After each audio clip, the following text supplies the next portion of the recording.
Mais d'abord, le monde bouge, Axel de Tarlet, et ce symbole, quel symbole? L'aéroport d'Orly va fermer ses portes, évidemment en raison d'un effondrement, je cite, majeur et brutal du trafic aérien. Oui, c'est du jamais vu. Alors Orly, c'est le deuxième plus gros aéroport de France, au sud de Paris, deuxième après Roissy, et jamais Orly n'avait fermé depuis son ouverture en 1961. Même au lendemain des attentats du 11 septembre, l'aéroport était resté ouvert.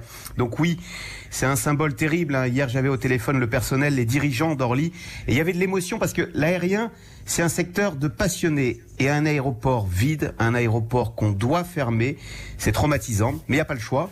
Le nombre d'avions à Orly a chuté, tenez-vous bien, de 93% et le nombre de passagers a chuté de 95%. Mais alors, pourquoi attendre une semaine pour fermer Orly? Parce que l'aéroport, il faut le noter, ne fermera ses portes que mardi prochain, le 31 mars à minuit. Eh bien parce qu'il n'y a pas de mode d'emploi pour fermer un aéroport. C'est plus compliqué que ce qu'on imaginait. C'est compliqué de fermer un aéroport. Et c'est pour ça que cette décision est terrible. Parce que c'est une capitulation. C'est un aveu. Si on ferme Orly, c'est qu'on sait que le trafic va rester longtemps perturbé. Pourquoi ?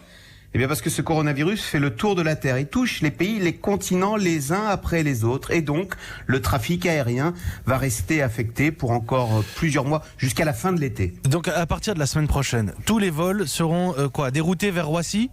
Exactement. Alors naturellement, tout cela a été organisé, concerté avec Air France, qui comprend tout à fait cette fermeture, étant donné que le propre trafic d'Air France a chuté de plus de 90%. Mais alors chez Air France, que j'ai eu également hier, alors sans doute est-ce dans les gènes de la compagnie, mais même dans ces temps durs, vous voyez, on cherche toujours une petite fenêtre d'optimisme pour la suite, et on me disait qu'on voulait croire qu'une fois ce virus terrassé, après des semaines et des semaines de confinement, eh bien les gens, plus que jamais, voudront à nouveau voyager, se rencontrer, se toucher et reprendre l'avion. Bon, je sens qu'Axel de Tarlet aime les avions. Je sens que vous êtes un de ces petits garçons qui aiment voir les avions décoller, atterrir. Il y a 2 semaines, il y a 14 jours, je regardais, j'ai vu quelques recherches, on était sur Europe 1, c'était une info Europe 1, Roissy qui envisageait de fermer le terminal 3 et c'était déjà énorme. Là, rendez-vous compte la fermeture d'Orly. Incroyable situation.